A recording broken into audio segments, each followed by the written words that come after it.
আসসালামু আলাইকুম বন্ধুরা, সবাই কেমন আছেন?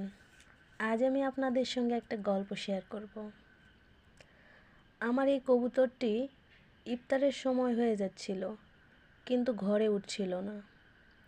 অনেক তাড়ানোর পরেও বুঝতে পারতেছিলাম না সে কেন উঠছে না।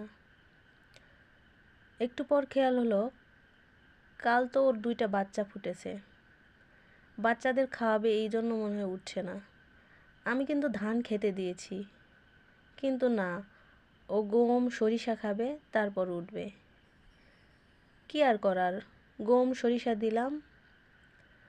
একটু পর সে ওগুলো খাওয়ার পর ঘরে উঠল।